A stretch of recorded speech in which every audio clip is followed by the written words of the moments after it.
ಆಮೇಲೆ ನಾನು ವಿದ್ಯಾರ್ಥಿಯಾಗಿದ್ದಾಗಲೇ ಕಾವ್ಯ ರಚನೆಯಲ್ಲಿ ತೊಡಗಿದ್ದೆ.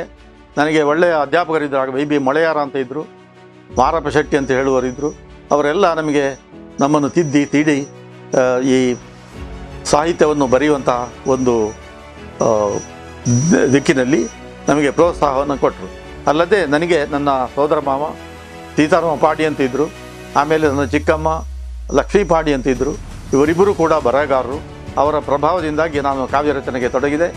ಕಾವ್ಯದಲ್ಲಿ ತುಟುಗಳನ್ನು ಬರೆದಿದ್ದೇನೆ, ಆಮೇಲೆ ಷಟ್ಪದಿಗಳನ್ನು ಬರೆದಿದ್ದೇನೆ, ಚೌಪದಿಗಳನ್ನು ಬರೆದಿದ್ದೇನೆ, ಇನ್ನೂ ಅನೇಕ ಅನುವಾದಗಳನ್ನು ಕೂಡ ಮಾಡಿ. ನಾನು ಮಾಡಿದ ಅನುವಾದಗಳಲ್ಲಿ ಭಾಳ ಶ್ರೇಷ್ಠವಾದದ್ದು ಮತ್ತು ತುಂಬ ಹೆಸರನ್ನು ಪಡೆದದ್ದು ಅಂತ ಹೇಳಿದರೆ buns in history and culture ಅಂತ ಹೇಳುವ ಒಂದು ಉದ್ಗ್ರಂಥವನ್ನು ನಮ್ಮ ಮಿತ್ರರಾದ ಸುರೇಂದ್ರ ರಾಯರು ಬರೆದಿದ್ದರು. ಅದನ್ನು ಕನ್ನಡಕ್ಕೆ ಅನುವಾದ ಮಾಡುವಂಥ ಒಂದು ಯೋಗ ನನಗೆ ಸಿಕ್ಕಿತು. ಇದು ಒಳ್ಳೆಯ ಒಂದು ಅನುವಾದ ಅಂತ ಹೇಳುವ ಒಂದು ಹೆಸರನ್ನು ಪಡೆಯಿತು. ಆಮೇಲೆ ನಾನು ಇದೇ ಸಂದರ್ಭದಲ್ಲಿ ಪತ್ರಿಕೋದ್ಯಮಕ್ಕೆ ಕೂಡ ತೊಡಗಿದೆ. ನಾನು 1980ರಲ್ಲಿ ಪತ್ರಿಕೋದ್ಯಮಕ್ಕೆ ಇಳಿದದ್ದು. ಮೊದಲು ನವಭಾರತ ಅಂತ ಹೇಳುವ ಪತ್ರಿಕೆ, ಆ ಪತ್ರಿಕೆ ಹೆಸರು ಕೂಡ ಈಗ ಕೆಲವರಿಗೆ ಗೊತ್ತಿರಲಿಕ್ಕಿಲ್ಲ. ಆದರೆ ಆಗ ಇದ್ದಂಥ ಒಂದೇ ಒಂದು ದಿನಪತ್ರಿಕೆ ಅಂತೇಳಿ ನವಭಾರತ. ಆ ನವಭಾರತದಲ್ಲಿ ನಾನು 3 ವರ್ಷ ಪತ್ರಕರ್ತನಾಗಿ ಅಂದರೆ ವರದಿಗಾರನಾಗಿ ಕೆಲಸ ಮಾಡಿದ್ದೆ. ಅನಂತರ ಪ್ರಜಾವಾಣಿಯವರು ನನ್ನನ್ನು ಕರೆದರು. ಪ್ರಜಾವಾಣಿಯ ಒಟ್ಟಿಗೆ ಡೆಕ್ಕನ್ ಹೆರಾಲ್ಡ್ ಅಂತ ಇಂಗ್ಲೀಷ್ ಪತ್ರಿಕೆ ಇತ್ತು. ಈ 2 ಪತ್ರಿಕೆಗಳಿಗೆ ಕೂಡ ನಾನು ವರದಿಗಾರನಾಗಿ ಮತ್ತು ಲೇಖಕನಾಗಿ ನಾನು ಸಹಕಾರ ಕೊಟ್ಟೆ. ಆನಂತರ ನಮ್ಮ BB ಸೀತಾರಾಮ ಅಂತ ಹೇಳುವ ಒಬ್ಬ ಪತ್ರಕರ್ತರು ಮಂಗಳೂರಿಗೆ ಬಂದು ಅಲ್ಲಿ ಕೆನರಾ ಟೈಮ್ಸ್ ಅಂತ ಹೇಳುವ ಒಂದು ಇಂಗ್ಲೀಷ್ ಪತ್ರಿಕೆಯನ್ನು ಪ್ರಾರಂಭ ಮಾಡಿದರು. ಅವರಿಗೆ ಯಾರೋ ನನ್ನ ಹೆಸರನ್ನು ಹೇಳಿದರು. ಅವರು ನನ್ನನ್ನು ಸಂಪರ್ಕ ಮಾಡಿ, ನೀನು ಪುತ್ತೂರಿಯಿಂದ ನಮ್ಮ ವರದಿಗಾರನಾಗಬೇಕು, ನಮ್ಮ ಸಹಕಾರ ಕೊಡಬೇಕು ಹೊಸ ಪತ್ರಿಕೆ ಅಂತೇಳಿ. ಹಾಗೆ ನಾನು ಕೆನರಾ ಟೈಮ್ಸ್ಗೆ ಸೇರಿದೆ. ಆನಂತರ BB ಸೀತಾರಾಮರು ಕನ್ನಡದಲ್ಲಿ ಕನ್ನಡ ಜನಾಂತರಂಗ ಅಂತ ಹೇಳುವ ಒಂದು ಪತ್ರಿಕೆಯನ್ನು ಕೂಡ ಪ್ರಾರಂಭ ಮಾಡಿ ಅದಕ್ಕೂ ಕೂಡ ನನ್ನನ್ನು ವರದಿಗಾರನಾಗಿ ನೇಮಿಸಿದರು. ಈ ಮಧ್ಯೆ ನವಭಾರತದಲ್ಲಿ ನಾನು ಇರುವಾಗಲೇ ನಾಯಕ ಪಲಿಮಾರ್ಕರ್ ಅಂತೇಳಿ ಅವರು ಹೊಸದಿಗಂತ ಪತ್ರಿಕೆಯ ಸಂಪಾದಕರಾಗಿದ್ದರು. ಅವರು ನನ್ನನ್ನು ಭೇಟಿ ಮಾಡಿ, ಅರ್ತಿಕಜವರೇ, ದಯವಿಟ್ಟು ನೀವು ಸಹಕಾರ ಕೊಡಬೇಕು, ಹೊಸದಿಗಂತ ಪತ್ರಿಕೆಗೆ ನೀವು ವರದಿಗಾರರಾಗಿ ಸೇರಬೇಕಂತ ಹೇಳಿದರು. ಹಾಗೆ ಹೊಸದಿಗಂತಕ್ಕೆ ನಾನು ಸೇರಿದ ನಂತರ ನಾನು ಅದರಿಂದ ತುಂಬ ಪ್ರಯೋಜನವನ್ನು ಪಡೆದಿದ್ದೆ. ಆ ಪ್ರಯೋಜನಗಳಲ್ಲಿ ಒಂದೆರಡನ್ನು ನಾವು ಇಲ್ಲಿ ಹೇಳಬೇಕು.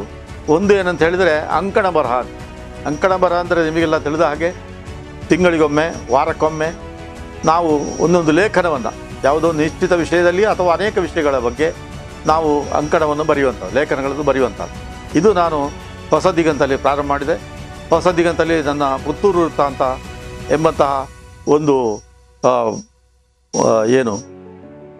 ಲೇಖನ ಬರ್ತಾಯಿತ್ತು. ಅದೇ ರೀತಿಯಲ್ಲಿ ಚಿಂತನಗಾಥಾ ಅಂತ ಹೇಳುವ ಒಂದು ಲೇಖನ ಕೂಡ ಬರ್ತಾಯಿತ್ತು. ಇವು ನಮ್ಮ ಪತ್ರಿಕೆಗಳಲ್ಲಿ ನಾನು ಬರೆದಂಥ ಬರಹಗಳು. ಆಮೇಲೆ ಮಾರ್ದನಿ ಅಂತ ಹೇಳುವ ಹೆಸರಿಂದ, ನೆಗ್ಗೆಮಿಂಚು ಅಂತ ಹೇಳುವ ಹೆಸರಿಂದ ಕೂಡ ನಾನು ಬರೀತಾ ಇದ್ದೆ. ಬೇರೆ ಬೇರೆ ಪತ್ರಿಕೆಗಳು, ಈಗ ಕನ್ನಡ ಜನಾಂತರಂಗದಲ್ಲಿಯೂ ಬರೆದಿದ್ದೇನೆ, ಕೆನರಾ ಟೈಮ್ಸಲ್ಲಿಯೂ ಬರೀತಿದ್ದೆ, ಇನ್ನು ಪ್ರಜಾವಾಣಿಯಲ್ಲಿಯೂ ಬರೀತಿದ್ದೆ. ಈಗೆಲ್ಲ ನಾವು ಪತ್ರಿಕೆಯ ಸಂಪರ್ಕದಿಂದ ಅನೇಕ ಬರಹಗಳನ್ನು ಬರೆಯುವಂಥ ಒಂದು ಅವಕಾಶ ನನಗೆ ಸಿಕ್ಕಿತು. ಮಾತ್ರ ಅಲ್ಲ, ಪುತ್ತೂರಿನ ಸುತ್ತಮುತ್ತ ನಡೆದಂಥ ಅನೇಕ ಘಟನೆಗಳು. ಈಗ ನೀವು ನೋಡಿದರೆ ಪುತ್ತೂರು ವೃತ್ತಾಂತ ಹೇಳುವ ಒಂದು ಪುಸ್ತಕವನ್ನೇ ನಾನು ಮಾಡಿದ್ದೇನೆ. ಅದನ್ನು ನೀವು ನೋಡಿದರೆ ಅನೇಕ ವರ್ಷಗಳ, ಸುಮಾರು ಒಂದು 25-30 ವರ್ಷಗಳ ಪುತ್ತೂರಿನ ಇತಿಹಾಸ ಅದರಲ್ಲಿ ದಾಖಲಾಗಿದೆ. ಇಲ್ಲಿ ಏನೇನು ಚಟುವಟಿಕೆಗಳು, ಸಾಂಸ್ಕೃತಿಕ ಚಟುವಟಿಕೆಗಳು ನಡೆದಿವೆ, ಆಟೋಟಗಳು ನಡೆದಿವೆ, ಸಾಮಾಜಿಕ ಚಳುವಳಿ ಏನಾಗಿದೆ, ಎಲ್ಲವನ್ನು ಕೂಡ ಅದರಲ್ಲಿ ನಾನು ದಾಖಲಿಸಿದ್ದೇನೆ. ಇದು ನನಗೆ ಹೆಮ್ಮೆಯ ವಿಷಯ. ಆಮೇಲೆ ಈ ಮಧ್ಯೆ ನಾನು ಪಠ್ಯಪುಸ್ತಕಗಳ ರಚನೆಗೆ ಕೂಡ ಪ್ರಯತ್ನವನ್ನು ಮಾಡಿದ್ದೇನೆ. ಪಠ್ಯಪುಸ್ತಕ ಅಂದರೆ ನಿಮಗೆ ಗೊತ್ತಿರ್ಬೋದು, ಯಾವುದೇ ಒಂದು ವಿಷಯಕ್ಕೆ ಸಂಬಂಧಪಟ್ಟು ಪಾಠಪುಸ್ತಕಗಳಿರ್ತವೆ. ಆ ಪಾಠಪುಸ್ತಕಗಳು ಹೇಗಿರಬೇಕು ಅಂತ ಹೇಳಿದರೆ ವಿದ್ಯಾರ್ಥಿಗಳ ಅಳವಿಗೆ, ಅವರ ಸಾಮರ್ಥ್ಯಕ್ಕೆ ತಕ್ಕಂತೆ ಇರಬೇಕು. ಈಗ ನೀವು ಟೆಕ್ಸ್ಟ್ ಬುಕ್ ಅಂತ ಹೇಳಿ ಬಹಳ ಕಠಿಣ ಶಬ್ದಗಳಲ್ಲಿ ಬರೆದರೆ, ಬಹಳ ಕ್ಲಿಷ್ಟವಾಗಿ ಬರೆದರೆ ವಿದ್ಯಾರ್ಥಿಗಳಿಗೆ ಅದು ಅರ್ಥ ಆಗೋದಿಲ್ಲ ಮತ್ತು ನೆನಪಿನಲ್ಲಿ ಉಳಿಯೋದಿಲ್ಲ. ಅದಕ್ಕಾಗಿ ನಾನು ಬರೆದಂಥ ಪುಸ್ತಕಗಳು ವರ್ಲ್ಡ್ ಹಿಸ್ಟ್ರಿ ಇರ್ಬೋದು, ಕರ್ನಾಟಕ ಹಿಸ್ಟ್ರಿ ಇರ್ಬೋದು, ಇಂಡಿಯನ್ ಹಿಸ್ಟ್ರಿ ಇರ್ಬೋದು, ಅಥವಾ ಪ್ರಪಂಚದ ಇತಿಹಾಸ ಇರ್ಬೋದು. ಇವುಗಳೆಲ್ಲ ಹೇಗಿದ್ದು ಅಂತ ಹೇಳಿದರೆ ಅತ್ಯಂತ ಸುಲಭವಾಗಿದ್ದು ಮತ್ತು ಹೃಸ್ವವಾಗಿದ್ದು ಮತ್ತು ಓದಿ ಅರ್ಥ ಮಾಡಿಕೊಳ್ಳಲಿಕ್ಕೆ ಸಾಧ್ಯವಿರುವಂತಹ ಪುಸ್ತಕಗಳಾಗಿತ್ತು. ಹಾಗಾಗಿ ಈ ಪುಸ್ತಕಗಳು ತುಂಬ ಜನಪ್ರೀತಿಯನ್ನು ಗಳಿಸಿದವು, ವಿಶ್ವಾಸವನ್ನು ಗಳಿಸಿದವು. ಕರ್ನಾಟಕದಾದ್ಯಂತ ಈ ಪುಸ್ತಕಗಳ ಚಲಾವಣೆ ಇತ್ತು.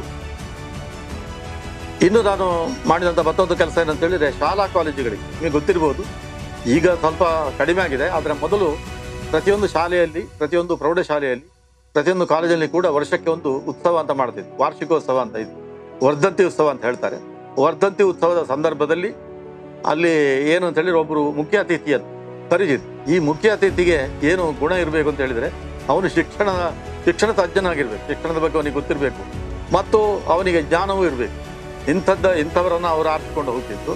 ಆವಾಗ ಈ ರಾಜಕೀಯದವ್ರನ್ನ ಕರೀತಾರೆ. ಈಗಲಾದ್ರೆ ನಿಮಗೆ ರಾಜಕೀಯದವರು ಅನ್ನು ಕರೆಯುವ ಒಂದು ಕ್ರಮ ಈಗ ಪ್ರಾರಂಭ ಆಗಿದೆ. ಆದರೆ ಹಿಂದೆ ಹಾಗಿರಲಿಲ್ಲ, ವಿದ್ಯಾವಂತರನ್ನೇ ಕರೀತಿದ್ರು. ಅದಕ್ಕಾಗಿ ನಾನು ಏನು ಮಾಡಿದೆ ಅಂತೇಳಿ, ಯಾರೇ ಬಂದು ನನ್ನನ್ನು ಆಹ್ವಾನಿಸಲಿ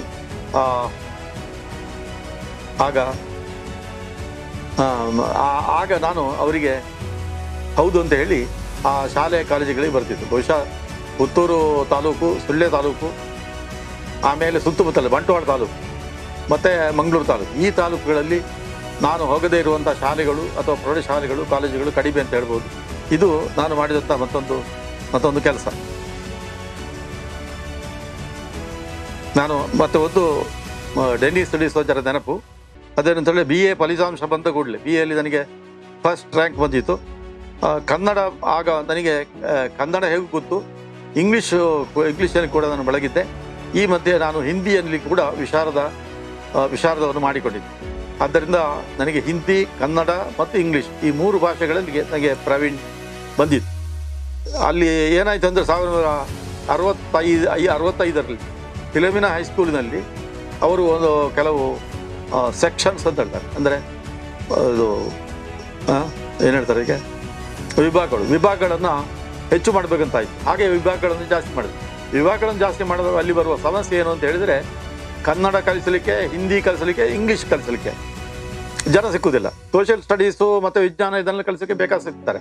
ಆದರೆ ಹೀಗೆ 3 ವಿಷಯಗಳನ್ನು ಅಥವಾ 3 ಸಬ್ಜೆಕ್ಟ್ಗಳನ್ನು ಕಲಿಸಲಿಕ್ಕೆ ಯಾರು ತಜ್ಞರಾದಂಥ ಅಥವಾ ಅನುಭವಿಗಳಾದಂಥ ಟೀಚರ್ಸ್ ಸಿಕ್ಕುವುದಿಲ್ಲ. ಅದಕ್ಕಾಗಿ ನಮ್ಮ ಗುರುಗಳಾದ ಡೆನ್ನಿಸ್ ಡಿಸೋಜ ಅವರು 1965ರಲ್ಲಿ ನನ್ನನ್ನು ಫಿಲೋಮಿನಾ ಹೈಸ್ಕೂಲಿಗೆ ಅಧ್ಯಾಪಕನಾಗಿ ಕರೆದು, ಮತ್ತು ನನಗೆ ಅವರು ಹೇಳಿದರು, ನೀನು ಬೇರೆ ಏನೂ ಮಾಡಬೇಕು ಅಂತಿಲ್ಲ, ಕನ್ನಡ, ಹಿಂದಿ, ಇಂಗ್ಲೀಷ್ ಈ 3 ಭಾಷೆಗಳನ್ನು ನೀನು ಕಲಿಸ್ಬೇಕಂತ ಹೇಳಿ. ಹಾಗೆ ನಾನು 3 ತರಗತಿಗಳಿಗೆ ಹಿಂದಿಯನ್ನು ಕಲಿಸ್ತಾ ಇದ್ದೆ, 2 ತರಗತಿಗೆ ಕನ್ನಡವನ್ನು ಕಲಿಸ್ತಾ ಇದ್ದೆ, ಮತ್ತು ಉಳಿದ ತರಗತಿಗಳಿಗೆ ಇಂಗ್ಲೀಷನ್ನು ಕಲಿಸ್ತಾ ಇದ್ದೆ. ಆಗ ತಮಾಷೆಗೆ ಮಕ್ಕಳು ಮಾತಾಡಿಕೊಳ್ಳೋದು, ನಮ್ಮಲ್ಲಿಗ ಹಿಂದಿ ಪಂಡಿತರು ಬಂದಿದ್ದು, ನಮ್ಮ ಹಿಂದಿ ಪಂಡಿತರು ಇವತ್ತು ಬರಲಿಲ್ಲ, ಈಗೆಲ್ಲ ಮಾಡಿ ಅಷ್ಟೊತ್ತಿಗೆ ಈಚೆ ತರಗತಿಯವರು ನಮ್ಮ ಕನ್ನಡ ಪಂಡಿತರು ಇವತ್ತು ಬಂದಿದ್ದಾರೆ ಅಂತೇಳಿ ಹೇಳ್ತಿದ್ರು. ಹಾಗೆ ನಮಗೆ ಆ ಕನ್ನಡ ಪಂಡಿತ, ಹಿಂದಿ ಪಂಡಿತ ಅಂತ ಹೇಳುವಂಥ ಹೆಸರು ಆ ಸಂದರ್ಭದಲ್ಲಿ ಏನು ಅಂದರೆ ಫ್ರೀಯಾಗಿ ಸಿಕ್ಕಿತ್ತು ಅಂತ ಹೇಳಿದ್ರು. ಪುತ್ತೂರಿನಾಗಸದಿ ಕತ್ತಲೆಯು ಮುತ್ತಿರಲು ಸುತ್ತ ಬೆಳಗಿಸೆ ಬದ್ದಿತೊಂದು ತಾರೆ ಅಂತ ಹೇಳಿ ನಾನು ಫಾದರ್ ಪತ್ರಾವು ಅವರ ಬಗ್ಗೆ ಒಂದು ಕವನದಲ್ಲಿ ಬರೆದಿದ್ದೇನೆ. ಅದೇನೋ ನನಗೆ ಪಕ್ಕನೀಗ ನೆನಪಾಯಿತು. ಯಾಕೆಂತೇಳಿದರೆ ಇಲ್ಲಿ ಕತ್ತಲೆ ತುಂಬಿಕೊಂಡಿತ್ತು ಅಂತ. ಕತ್ತಲೆ ಅಂತ ಹೇಳಿದರೆ ಅಜ್ಞಾನದ ಕತ್ತಲೆ. ಇಲ್ಲಿ ವಿದ್ಯಾಭ್ಯಾಸಕ್ಕೆ ಬೇಕಾದಂಥ ವ್ಯವಸ್ಥೆಗಳು ಇರಲಿಲ್ಲ. 1-2 ಸಣ್ಣ ಪುಟ್ಟ ಸರ್ಕಾರಿ ಶಾಲೆಗಳಿದ್ದು ಬಿಟ್ಟರೆ ಬೇರೆ ಶಾಲೆಗಳು ಇರಲಿಲ್ಲ. ಆವಾಗ ಫಾದರ್ ಪತ್ರಾವು ಅವರು ನಮ್ಮ ಊರಿಗೆ ಬಂದರು.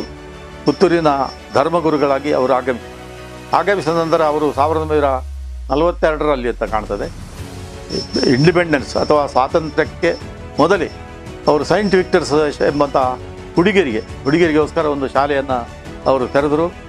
ಆನಂತರ ಅವರು ಹಿಂದೆ ತಿರುಗಿ ನೋಡಲಿಲ್ಲ. ಶಿಕ್ಷಣದ ಕ್ಷೇತ್ರದಲ್ಲಿ ತಮ್ಮಿಂದ ಏನು ಸಾಧ್ಯವೋ ಅದನ್ನು ಅವರು ಮಾಡಲಿಕ್ಕೆ ಪ್ರಯತ್ನವನ್ನು ಮಾಡಿದರು. ಅನಂತರ ಅವರು ಸ್ಥಾಪಿಸಿದಂಥ ಒಂದು ವಿದ್ಯಾಸಂಸ್ಥೆ ಅಂತ ಹೇಳಿದರೆ ಸೈಂಟ್ ಫಿಲೋಮಿನಾ ಹೈಸ್ಕೂಲ್. ಇಲ್ಲಿ ದರ್ಬೆ ಗುಡ್ಡೆ ಅಂತ ಇತ್ತು. ಆ ಗುಡ್ಡೆಯಲ್ಲಿ ಎಂಥದೂ ಆಗ್ತಾ ಇರಲಿಲ್ಲ, ನಿಷ್ಪ್ರಯೋಜಕ. ಅಲ್ಲಿ ತೋಟ ಮಾಡಲಿಕ್ಕೂ ಸಾಧ್ಯ ಇಲ್ಲ, ಏನು ಮಾಡಲಿಕ್ಕೂ ಸಾಧ್ಯ ಇಲ್ಲ. ಆಗ ಅಂಥ ಒಂದು ಜಾಗವನ್ನು ಅವರು ತೆಗೆದುಕೊಂಡು ಅಲ್ಲಿ ಒಂದು ಶಾಲೆಯನ್ನು ಕಟ್ಟಿದರು. ಅದಕ್ಕೆ ಸೈಂಟ್ ಫಿಲೋಮಿನಾ ಹೈಸ್ಕೂಲ್ ಅಂತೇಳಿ. ಸೈಂಟ್ ವಿಕ್ಟರ್ಸು ಗರ್ಲ್ಸ್ ಅಥವಾ ಹುಡುಗಿಯರಿಗಾಗಿದ್ದರೆ ಸೈಂಟ್ ಫಿಲೋಮಿನಾ ಹೈಸ್ಕೂಲನ್ನು ಅವರು ಬಾಯ್ಸ್ ಹೈಸ್ಕೂಲ್ ಅಂತ ಕರೆದು ಇಲ್ಲಿ ಹುಡುಗರಿಗೆ ಪಾಠ ಮಾಡುವಂಥ ಒಂದು ಏರ್ಪಾಟನ್ನು ಮಾಡಿದರು. ಮತ್ತು ಅವರು ಕೊಟ್ಟಂಥ ಒಂದು ದೊಡ್ಡ ಕೊಡುಗೆ ಅಂತ ಹೇಳಿದರೆ ಡೆನ್ನಿಸ್ ಡಿಸೋಜ ಎಂಬಂಥ ಯುವಕರನ್ನು ಇಲ್ಲಿಗೆ ಕರ್ಕೊಂಡು ಬಂದು ಅವರನ್ನು ಹೆಡ್ ಮಾಸ್ಟರ್ನಾಗಿ ಮಾಡಿ. ಡೆನ್ನಿಸ್ ಡಿಸೋಜ ನಮ್ಮ ಪುತ್ತೂರಿನ ಇತಿಹಾಸದಲ್ಲಿ ಯಾವಾಗಲೂ ನೆನಪಿರಬೇಕಂತ ಒಬ್ಬರು ವ್ಯಕ್ತಿ. ಕಾರಣ ಏನು ಅಂತ ಹೇಳಿದರೆ ಅವರು ಫಿಲೋಮಿನಾ ಹೈಸ್ಕೂಲಿನ ಹೆಡ್ ಮಾಸ್ಟರ್ ಮಾತ್ರ ಆಗಿದ್ದದಲ್ಲ, ಅವರು ಒಳ್ಳೆಯ ಸಂಗೀತಗಾರರಾಗಿದ್ದು, ಒಳ್ಳೆ ಚೆನ್ನಾಗಿ ಆಡ್ತಾಯಿದ್ರು. ಆಮೇಲೆ ಒಳ್ಳೆಯ ಭಾಷಣಕಾರರಾಗಿ ಎಲ್ಲಿ ಹೋದರೂ ಕೂಡ ಯಾವುದೇ ವಿಷಯವನ್ನು ಕೊಟ್ಟರು ಬಹಳ ಚೆನ್ನಾಗಿ ಪರಿಣಾಮಕಾರಿಯಾಗುವ ಹಾಗೆ ಭಾಷಣ ಮಾಡುವಂಥ ಒಂದು ಕಲೆ ಅವರಿಗೆ ಕರಗತಾಗಿತ್ತು ಡೆನ್ನಿಸ್ ಡಿಸೋಜ ಅವರಿಗೆ. ಅವರ ನೇತೃತ್ವದಲ್ಲಿ ಫಿಲೋಮಿನಾ ಹೈಸ್ಕೂಲು ತನ್ನದೇ ಆದಂತಹ ನಡೆಯನ್ನು, ತನ್ನದೇ ಆದಂಥ ನುಡಿಯನ್ನು, ತನ್ನದೇ ಆದಂಥ ಬಗೆಯನ್ನು ಎಲ್ಲರಿಗೂ ತೋರಿಸಿಕೊಟ್ಟು ಆಮೇಲೆ ಫಾದರ್ ಪತ್ರವ್ ಅವರು ಇಷ್ಟಕ್ಕೆ ತಮ್ಮ ಕಾರ್ಯವನ್ನು ಕೊನೆಗೊಳಿಸಲಿಲ್ಲ. ಅವರಿಗೆ ಖಂಡಿತು ನಮ್ಮ ವಿದ್ಯಾರ್ಥಿಗಳಿಗೆ ಹೈಸ್ಕೂಲ್ ವಿದ್ಯಾಭ್ಯಾಸ SLC ಅವರಿಗೆ ಆದರೆ ಸಾಲದು, ಇದಕ್ಕಿಂತ ಅವರು ಮುಂದೆ ಹೋಗಬೇಕು, ಪದವಿ ತರಗತಿಯ ವಿದ್ಯಾಭ್ಯಾಸವನ್ನು ಮಾಡಬೇಕು ಅಂತ ಅವರಿಗೆ ಖಂಡಿತು. ಆದ್ದರಿಂದ ಅವರು ಫಿಲೋಮಿನಾ ಹೈಸ್ಕೂಲಿನ ಪಕ್ಕದಲ್ಲಿಯೇ ಸೈಂಟ್ ಫಿಲೋಮಿನಾ ಕಾಲೇಜ್ ಅಂತ ಹೇಳುವ ಒಂದು ವಿದ್ಯಾಸಂಸ್ಥೆಯನ್ನು ಕಟ್ಟಿದರು. 1958ರಲ್ಲಿ ಇದರ ನಿರ್ಮಾಣ ಆಯಿತು. PU ತರಗತಿಗಳು ಪ್ರಾರಂಭವಾದವು. PU ತರಗತಿಗಳು ಪ್ರಾರಂಭವಾದ ನಂತರ ಪ್ರಥಮ BA, ಪ್ರಥಮ BSc, ಪ್ರಥಮ BCom ಹೀಗೆ ಅದು ಮುಂದುವರಿಯುತ್ತಾ ಹೋಯಿತು. ಈಗ ಇತ್ತೀಚೆಗೆ ಇಲ್ಲಿ PG ಸೆಂಟರ್ ಕೂಡ ಆಗಿದೆ ಅಂತ ಹೇಳಿ ನನಗೆ ತುಂಬ ಸಂತೋಷ ಆಗ್ತದೆ. ಆದ್ದರಿಂದ ನಮ್ಮ ಈ ಪ್ರದೇಶಕ್ಕೆ ಅಂದರೆ ಪುತ್ತೂರು ತಾಲೂಕು ಇರಬಹುದು ಮತ್ತು ಸುತ್ತಮುತ್ತಲಿನ ಊರುಗಳಿರು, ಅಲ್ಲಿ ಯಾರು ವಿದ್ಯಾಕಾಂಕ್ಷಿಗಳಿದ್ದಾರೋ, ಯಾರು ಕಲಿಯುವುದನ್ನು ಬಯಸ್ತಾರೋ, ಯಾರು ವಿದ್ಯೆಯನ್ನು ಶಿಕ್ಷಣವನ್ನು ಪಡೆಯಲು ಇಚ್ಛಿಸುತ್ತಾರೋ ಅಂಥವರಿಗೆ ಒಂದು ಒಳ್ಳೆಯ ಕಾಲೇಜನ್ನು ಕೊಟ್ಟು ಫಾದರ್ ಪತ್ರವ್ ಅವರು 3 ವಿಷಯಗಳಿಗೆ ಸಮಾನವಾದಂತಹ ಒಂದು ಪ್ರಾಮುಖ್ಯವನ್ನು ಕೊಟ್ಟಿದ್ದರು. ಅದು ಮೊದಲನೇದು ಧರ್ಮ, ಕ್ರೈಸ್ತ ಧರ್ಮ. ಅದಕ್ಕಾಗಿ ಅವರು ಚರ್ಚಿನಲ್ಲಿ ಫಾದರ್ ಆಗಿದ್ದರು ಮತ್ತು ಕ್ರೈಸ್ತ ಬಾಂಧವರಿಗೆಲ್ಲ ಅವರನ್ನೆಲ್ಲ ವಾರಕ್ಕೊಮ್ಮೆ ಕರೆದು ಅವರಿಗೆ ಬುದ್ಧಿವಾದವನ್ನು ಹೇಳುವಂಥದ್ದೆಲ್ಲ ಇತ್ತು. ಇನ್ನು ಎರಡನೇದು ಶಿಕ್ಷಣ. ಶಿಕ್ಷಣಕ್ಕೋಸ್ಕರ ಅವರು ತಮ್ಮ ಜೀವನವನ್ನು ಉಡುಪಾಗಿಟ್ಟರು. ನಾನು ಈಗಾಗಲೇ ಹೇಳಿದ್ದೇನೆ, ಸೈಂಟ್ ವಿಕ್ಟರ್ಸ್ ಶಾಲೆ ಇರ್ಬೋದು, ಮಾಯ್ ದ ದಿವಸ್ ಇರ್ಬೋದು, ಅದೇ ರೀತಿಯಲ್ಲಿ ಪುತ್ತೂರಿನ ಫಿಲೋಮಿನಾ ಕಾಲೇಜ್ ಇರ್ಬೋದು, ಇದನ್ನೆಲ್ಲ ಅವರು ಸ್ಥಾಪನೆ ಮಾಡಿದರು. ಫಿಲೋಮಿನಾ ಹೈಸ್ಕೂಲ್ ಮಾಡಿದರು. ಇವುಗಳನ್ನೆಲ್ಲ ಅವರು ಮಾಡಿಕೊಂಡು ಹೋದರು. ಇದು ಶಿಕ್ಷಣ.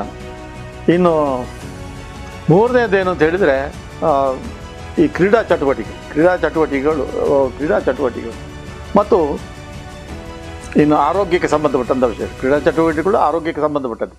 ಆದ್ದರಿಂದ ಅವರು ಫಿಲೋಮಿನಾ ಹೈಸ್ಕೂಲು ಮತ್ತು ಕಾಲೇಜಿನ ಮಧ್ಯದಲ್ಲಿ ಒಂದು ವಿಶಾಲವಾದಂತಹ ಕ್ರೀಡಾಂಗಣವನ್ನು ನಿರ್ಮಾಣ ಮಾಡಿದರು. ಮತ್ತು ಈ ಕ್ರೀಡಾಂಗಣವು ನಮ್ಮ ದಕ್ಷಿಣ ಕನ್ನಡ ಜಿಲ್ಲೆಯಲ್ಲಿ ಮಾತ್ರ ಅಲ್ಲ, ಅಖಿಲ ಕರ್ನಾಟಕ ಮಟ್ಟದಲ್ಲಿ ಕೂಡ ತುಂಬ ಹೆಸರನ್ನು ಪಡೆದಿದೆ. ಇಲ್ಲಿಯ ಅನೇಕ ಜನ ಕ್ರೀಡಾಪಟುಗಳು ಅಂತಾರಾಷ್ಟ್ರೀಯ ಪ್ರಸಿದ್ಧಿಯನ್ನು, ಸಂಜೀವ ಪುತ್ತೂರು ಮೊದಲಾದ ಅಂತಾರಾಷ್ಟ್ರೀಯ ಪ್ರಸಿದ್ಧಿಯನ್ನು ಪಡೆದಂಥವರು. ಹಾಗೆ ನಮ್ಮ ಫಾದರ್ ಪತ್ರವ್ ಅವರು ಪುತ್ತೂರಿಗೆ ನೀಡಿದಂಥ ಕೊಡುಗೆ ಅಸಾಮಾನ್ಯ ಮತ್ತು ಅಸಾಧಾರಣ, ಮತ್ತು ಇದನ್ನು ನಾವು ಯಾರೂ ಕೂಡ ಮರೆಯಲಿಕ್ಕೆ ಸಾಧ್ಯವಿಲ್ಲ. ಇನ್ನು ನಾನು ಫಿಲೋಮಿನಾ ಕಾಲೇಜಿನ ಹಾಗೂ ಹೈಸ್ಕೂಲಿನ ಕ್ರೀಡಾ ಚಟುವಟಿಕೆಗಳ ಬಗ್ಗೆ ಒಂದೆರಡು ಮಾತುಗಳನ್ನು ಹೇಳಿದೆ. ಕ್ರೀಡಾ ಚಟುವಟಿಕೆಗಳಿಗೆ ಫಿಲೋಮಿನಾ ಹೈಸ್ಕೂಲು ಮತ್ತು ಫಿಲೋಮಿನಾ ಕಾಲೇಜು ಸಾಕಷ್ಟು ಪ್ರಾಮುಖ್ಯವನ್ನು ಕೊಟ್ಟಿದೆ. ಈ ಫಿಲೋಮಿನಾ ಗ್ರೌಂಡ್ ಇದನ್ನು ಇಷ್ಟು ವಿಸ್ತಾರವಾಗಿ ಮಾಡಲಿಕ್ಕೆ ಆಗ ಇಲ್ಲಿ ವೆಂಕಟರಾಮಯ್ಯ ಎಂಬುವರು ಫಿಸಿಕಲ್ ಡೈರೆಕ್ಟರ್ ಆಗಿದ್ದರು. ಅವರು ತಮಗೆ ಬಂದಂಥ ಎಲ್ಲ ವೇತನದ ಎಲ್ಲ ಮೊತ್ತವನ್ನು ಕೂಡ ಈ ಕ್ರೀಡಾಂಗಣಕ್ಕೋಸ್ಕರ ಸವಿಸಿದ್ದಾರೆ. ಅದಕ್ಕೆ ಕಾರಣ ಏನಂತ ಹೇಳಿದರೆ ತಮಗೆ ಬಂದಂಥ ಏನು ಹಣ ಬರ್ತದೆ ಅವರಿಗೆ ಹೋದಲ್ಲಿ ಬಂದಲ್ಲೆಲ್ಲ ಹಣ ಸಿಗ್ತಿತ್ತು, ಅದನ್ನೆಲ್ಲ ಈ ಗ್ರೌಂಡಿಗೆ ಅವರು ಹಾಕಿದ್ರು. ಮಾತ್ರವಲ್ಲ, ಇಲ್ಲಿ ಸಂಜೀವ ಪುತ್ತೂರು ಅಂತ ಅಂತಾರಾಷ್ಟ್ರೀಯ ಪ್ರಸಿದ್ಧಿ, ಪೋಲ್ ವಾಲ್ಟ್ ಇರ್ಬೋದು, ಹೈ ಜಂಪ್ ಇರ್ಬೋದು, ಇನ್ನು ಆಟೋಟಗಳಿರ್ಬೋದು, ಇವುಗಳೆಲ್ಲ ನಮ್ಮ ಫಿಲೋಮಿನಾದ ಹುಡುಗರು, ಹೈಸ್ಕೂಲಿನ ಹುಡುಗರು ಮತ್ತು ಕಾಲೇಜಿನ ಹುಡುಗರು ಗೋಲ್ಡ್ ಮೆಡಲ್ ಅಥವಾ ಚಿನ್ನದ ಪದಕವನ್ನು ಪಡೆಯುವ ಹಾಗೆ ಅವರು ಮಾಡಿದ್ದಾರೆ. ಹೀಗೆ ಚಿನ್ನದ ಪದಕವನ್ನು ಪಡೆದಂತಹ ಚಿನ್ನದ ಹುಡುಗರು ಮತ್ತು ಚಿನ್ನದ ಹುಡುಗಿಯರು ಸಹ ಅವರ ಒಂದು ಪಟ್ಟಿ ನೀವು ನೋಡಿದರೆ 100 ಇರ್ತದೆ. ಅದರ ದೀರ್ಘವಾದ ಪಟ್ಟಿಯನ್ನು ಬಹುಶಃ ನಿಮಗೆ ಕಾಲೇಜಿನಲ್ಲಿ ನೋಡಲಿಕ್ಕೆ ಸಿಗ್ತದೆ. ಆದ್ದರಿಂದ ವೆಂಕಟರಾಮಯ್ಯ ಅವರ ಹೆಸರನ್ನು ನಾವು ಈ ಫಿಲೋಮಿನಾ ಸಂಸ್ಥೆಗಳ ಸಂಬಂಧಪಟ್ಟು ಮರೆಯುವುದಕ್ಕೆ ಸಾಧ್ಯವೇ ಇಲ್ಲ. ಇದು ವೆಂಕಟರಾಮಯ್ಯನ ಬಗ್ಗೆ ನಾನು ಹೇಳಬೇಕಂದ ವಿಷಯ. ಆಮೇಲೆ ಫಾದರ್ ಸರವ್ ಬಗ್ಗೆ ಒಂದೆರಡು ಮಾತುಗಳನ್ನು ಹೇಳಬೇಕಂತ ಹೇಳಿದರು, ಅದು ಕೂಡ ನಾನು ಹೇಳ್ತೇನೆ. ಫಾದರ್ ಸರವ್ ಅವರು ಫೌಂಡರ್ ಪ್ರಿನ್ಸಿಪಾಲ್ ಅಂತೇಳಿ, ಫೌಂಡರ್ ಪ್ರಿನ್ಸಿಪಾಲ್ ಅಂದರೆ ಸ್ಥಾಪಕ ಪ್ರಾಂಶುಪಾಲರು. ಅವರು ನಮ್ಮ ಫಿಲೋಮಿನಾ ಕಾಲೇಜಿನ ಸ್ಥಾಪಕ ಪ್ರಾಚಾರ್ಯರಾಗಿ ಬಂದರು. ಅವರು ಏನಂತ ಹೇಳಿದರೆ ಆಕಾರದಲ್ಲಿ ಕೂಡ ದೈತ್ಯಾಕಾರ, ಸುಮಾರು 6 ಫೀಟ್ ಎತ್ತರ ಇರ್ಬೋದು ಅವರು. ಮತ್ತು ಅವರ ಪೋಷಾಕ ಕೂಡ ಹಾಗೆ, ಆ ಬಿಳಿಯ ಗೌನು ಇದೆಲ್ಲ ಅಷ್ಟು ಶುಭ್ರ. ಮತ್ತು ಅವರು ಭಾಳ ಪ್ರತಿಯೊಂದು ವಿಷಯದಲ್ಲಿ ಕೂಡ ತುಂಬ ಸ್ಟ್ರಿಕ್ಟ್, ಕಟ್ಟುನಿಟ್ಟಿನ ವ್ಯಕ್ತಿ. ಅವರು ಆ ಫಿಲೋಮಿನಾ ಕಾಲೇಜಿನ ಮೇಲೆ ಮಾಳಿಗೆಯಲ್ಲಿ, ಆ ತುದಿಯಲ್ಲಿ ಅವರ ಆಫೀಸ್ ಇತ್ತು. ಅಲ್ಲಿಂದ ಅವರು ಹೊರಗೆ ಬಂದು ನಿಂತುಕೊಂಡು ಹೀಗೆ ನೋಡಿದರೆ ಸಾಕು, ಇಡೀ ಗ್ರೌಂಡ್ ಮತ್ತು ಫಿಲೋಮಿನಾ ಹೈಸ್ಕೂಲಿನ ಹೊರಗಿನ ಪ್ರದೇಶ ಅವರ ಕಣ್ಣಿನ ಕಣ್ಗವರಲ್ಲಿ ಬರ್ತಿತ್ತು. ಅವರಲ್ಲಿ ಒಂದು ನಿಂತರು ಅಂತ ಹೇಳಿದರೆ ನಮ್ಮ ಹುಡುಗರಾಗ್ಬೋದು ಹುಡುಗರಾಗ್ಬೋದು, ಗ್ರೌಂಡ್ನಲ್ಲಿ ಇದ್ದವರು ಹೋಗುವವರು ಬರುವವರು ಎಲ್ಲರೂ ಕೂಡ ಗಪ್ಚಿಪ್, ಅಷ್ಟು ಹಿಡಿತ ಅವರಲ್ಲಿತ್ತು. ಅವರ ನಿಜವಾದ ವ್ಯಕ್ತಿತ್ವ ಪ್ರಕಟವಾದದ್ದು ಯಾವಾಗಂತೇಳಿ 1965ರಲ್ಲಿ ನಡೆದಂಥ ಒಂದು ಸ್ಟ್ರೈಕ್ ಏನಿರ್ತದೆ, ಇದು ಮಕ್ಕಳ ಗೊಂದಲ ಏನಿತ್ತು, ಆ ಸಂದರ್ಭದಲ್ಲಿ ಅದು ವ್ಯಕ್ತವಾಯಿತು. ಅವರು ಯಾರಿಗೂ ಹೆದರಲಿಲ್ಲ. ಅವರು ಹೇಳಿದರು, ಒಂದು ವೇಳೆ ನೀವು ನಿಮ್ಮ ಸ್ಟ್ರೈಕನ್ನು ಅಥವಾ ನಿಮ್ಮ ಸತ್ಯಾಗ್ರಹವನ್ನು ನೀವು ನಿಲ್ಲಿಸಲಿಲ್ಲ ಅಂತಾದರೆ ನಮ್ಮ ಈ ಕಾಲೇಜಿನ ಕಟ್ಟಡವನ್ನು ನಾನು ಆಸ್ಪತ್ರೆಯಾಗಿ ಮಾಡ್ತೇನೆ, ಆದರೂ ಕೂಡ ನಿಮಗೆ ನಾನು ಬಗ್ಗುವುದಿಲ್ಲ ಅಂತ ಹೇಳಿದೆ. ಇಷ್ಟು ಧೈರ್ಯದಿಂದ ಹೇಳಿದಂಥ ವ್ಯಕ್ತಿ ಫಾದರ್ ಸರ್ ಅವರು. ಅವರ ಮಾರ್ಗದರ್ಶನದಲ್ಲಿ ನಮ್ಮ ಕಾಲೇಜು ನಮ್ಮ ಯೂನಿವರ್ಸಿಟಿ ಲೆವೆಲಲ್ಲಿ, ಅಂದರೆ ವಿಶ್ವವಿದ್ಯಾಲಯ ಮಟ್ಟದಲ್ಲಿ ಮತ್ತು ಕರ್ನಾಟಕ ರಾಜ್ಯ ಮಟ್ಟದಲ್ಲಿ ತುಂಬ ಹೆಸರನ್ನು ಗಳಿಸಿತು. ಅದು ಎಲ್ಲ ರಂಗದಲ್ಲಿ ಕೂಡ, ಸ್ಟಡೀಸ್ನಲ್ಲಿಯೂ ಕೂಡ ಅನೇಕರು ರ್ಯಾಂಕ್ಗಳನ್ನು ಪಡೆದಿದ್ದಾರೆ. ಆಮೇಲೆ ಸ್ಪೋರ್ಟ್ಸ್ನಲ್ಲಂತೂ ಕೇಳುವುದೇ ಬೇಡ, ಸಂಜೀವ ಪುತ್ತೂರೆಲ್ಲ ಅವರು ಏಷ್ಯಾ ಮಟ್ಟದಲ್ಲಿ ಕೂಡ ಬಹುಮಾನವನ್ನು ಪಡೆದಂಥವರು. ಎಂ ಗಣಪತಿ ಇರ್ಬೋದು, ಅಂಥದ್ದು ತುಂಬ ಜನ ಇದ್ದಾರೆ. ಅವರ ಹೆಸರನ್ನೆಲ್ಲ ನಾನು ಈಗ ಹೇಳಲಿಕ್ಕೆ ಹೋಗೋದಿಲ್ಲ, ಹೇಳಿದರೆ ತುಂಬ ಆಗ್ತದೆ.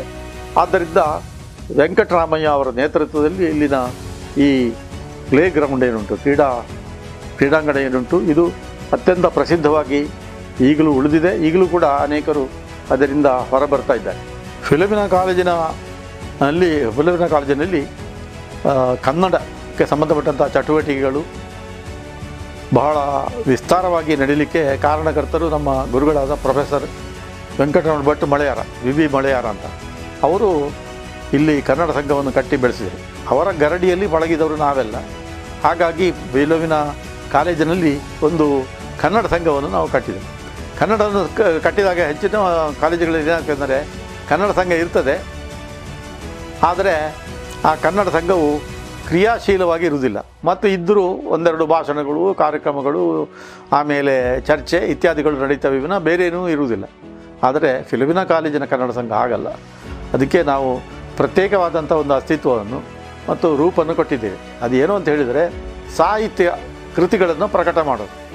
ಪ್ರತಿ ವರ್ಷ ಒಂದು ಪುಸ್ತಕವನ್ನು ಪ್ರಕಟ ಮಾಡುವಂಥ ಒಂದು ಕ್ರಮವನ್ನು ಮೊಳೆಯಾರರು ಇಟ್ಟುಕೊಂಡಿದ್ದರು. ಅದರ ಪ್ರಕಾರ ವಿದ್ಯಾರ್ಥಿಗಳದ್ದು, ಹಳೆ ವಿದ್ಯಾರ್ಥಿಗಳದ್ದು ಮತ್ತು ಹೊರಗಿನ ಸಾಹಿತಿಗಳನ್ನು ಕೂಡ ಬರಮಾಡಿ ಅವರಿಂದ ಪುಸ್ತಕಗಳನ್ನು ಬರೆಯಿಸಿ ಆ ಪುಸ್ತಕಗಳನ್ನು ಅಚ್ಚು ಹಾಕಿ ಪ್ರಕಾಶನ ಮಾಡಿ ಅವುಗಳನ್ನು ಊರು ತೆಗೆದುಕೊಂಡು ಹೋಗುವಂಥ ಒಂದು ಕಾರ್ಯಕ್ರಮವನ್ನು ಅವರು ಹಾಕ್ಕೊಂಡು ಅವರೊಟ್ಟಿಗೆ ನಾವೆಲ್ಲ ಇದ್ದು, ನಾನು ಬಾಳಂತ ಕೋಡೀಶ್ವರ ಭಟ್ರು, ಆಮೇಲೆ ಪ್ರೊಫೆಸರ್ ಮಳೆಯಾರ್, ನಾವು ಮೂವರು, ಮತ್ತು ಬೇರೆ ಸಹ ಕೆಲವರು ನಮ್ಮೊಂದಿಗೆ ಸೇರಿಕೊಂಡರು. ನಾವು ಊರು ಅಲದಿದ್ದೇವೆ. ನಾವು ಕರ್ನಾಟಕದಲ್ಲಿ ನಿಮಗೆ ಇಲ್ಲಿ ಇತ್ಲಾಗಿಂದ ಸಂಪಾಜೆ, ಮಡಿಕೇರಿಯವರೆಗೆ, ಆಮೇಲೆ ಮೈಸೂರಿಗೆ ಹೋದದ್ದುಂಟು, ಬೆಂಗಳೂರಿಗೆ ಹೋದದ್ದುಂಟು, ಅದೇ ರೀತಿಯಲ್ಲಿ ಈಚೆಗೆ ಬಾಂಬೆಯವರೆಗೆ ನಾವು ಹೋಗಿದ್ದೇವೆ. ಎಲ್ಲ ಕಡೆಗೂ ಹೋಗಿ ನಮ್ಮ ಪುಸ್ತಕಗಳನ್ನು ಅಚ್ಚು ಹಾಕಿಸಿ ಅಲ್ಲಿ ಮಾರಾಟ ಮಾಡಿ ಬಂದ ಲಾಭದಿಂದ ಮತ್ತಷ್ಟು ಪುಸ್ತಕಗಳನ್ನು ಪ್ರಕಟ ಮಾಡಿ ನಾವು ಹೆಸರನ್ನು ಗಳಿಸಿದ್ದೇವೆ. ಆದ್ದರಿಂದ ಒಂದು ವೇಳೆ ಕರ್ನಾಟಕ ಸಂಘಗಳ ಇತಿಹಾಸವನ್ನು ಯಾರಾದರೂ ಬರೆಯಿದ್ದಾರೆ, ಯಾರೂ ಬರೀಲಿಕ್ಕಿಲ್ಲ, ಒಂದು ವೇಳೆ ಬರೆಯುವುದಿದ್ದರೆ ಫಿಲೋಮಿನಾ ಕಾಲೇಜಿನ ಕನ್ನಡ ಸಂಘಕ್ಕೆ ಅದರದೇ ಆದಂಥ ಒಂದು ಹೆಸರು ಇದೆ. ಆ ಹೆಸರನ್ನು ಯಾರೂ ಕೂಡ ಬಿಟ್ಟು ಬಿಡಲಿಕ್ಕೆ ಸಾಧ್ಯ ಇಲ್ಲ. ಅದಕ್ಕಾಗಿ ನಾವು ಪ್ರೊಫೆಸರ್ ಮಳೆಯಾರರನ್ನು ಈ ಸಂದರ್ಭದಲ್ಲಿ ನೆನಪಿಸಲೇಬೇಕು. ಮತ್ತು ಅವರ ಜತೆಗಾರರನ್ನು, ಒಬ್ಬರು ಬಾಣಂತಕೋಡಿಯವರು, ಮತ್ತೊಬ್ಬ ನಾನು ಅಂತ ಹೇಳಲಿಕ್ಕೆ ನಾನು ಹೆಮ್ಮೆ ಪಡೋದಿಲ್ಲ. ಯಾಕೆಂದರೆ ನಾನು ಅವರ ಒಟ್ಟಿಗೆ ತಿರುಗಾಡಿಕೊಂಡು ಹೋಗಿದ್ದೇನೆ ಮತ್ತು ಅದು ನನಗೆ ಸ್ಫೂರ್ತಿಯನ್ನು ಕೊಟ್ಟಿದೆ ಅಂತ ಹೇಳ್ಬೋದು.